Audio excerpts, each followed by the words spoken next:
Hi മക്കളെ, I defect oriented ആയ കുറച്ച് കിഡിലൻ ചോദ്യങ്ങളാണ് നമ്മൾ വർക്കൗട്ട് ചെയ്യാൻ പോകുന്ന ചോദ്യങ്ങൾ മുകളിലുണ്ട്. വാടാ. Name 2 defect of I that can be rectified using convex lens.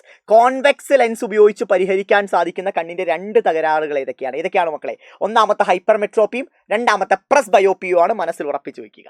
അടുത്തത്, due to the diminishing ability of the ciliary muscles, distance to the near point of elderly people increases. Name the defect. അതായത് പ്രായമായ ആളുകളുടെ കണ്ണിന്റെ ciliary പേശികളുടെ ക്ഷമത കുറയുന്നതിനാൽ തന്നെ അടുത്തുള്ള സാധനങ്ങൾ കാണാൻ സാധിക്കില്ല. ഇങ്ങനെ അകലെ പിടിച്ചിട്ടാണ് അവർ നോക്കാറുള്ളത്. അതിന് കാരണം എന്താണ്? അതിന് കാരണം പ്രസ് ബയോപ്പിയാണ്. അടുത്ത ചോദ്യം, find the defect of I in which the doctor prescribed A lens of power -1.5 dioptre. ഒരു ഡോക്ടർ -1.5 ഡയോപ്റ്റർ ഉള്ള ലെൻസാണ് രോഗിക്ക് പ്രിസ്ക്രൈബ് ചെയ്തത്. ആ രോഗിയുടെ കണ്ണിന്റെ തകരാറ് എന്തായിരിക്കും?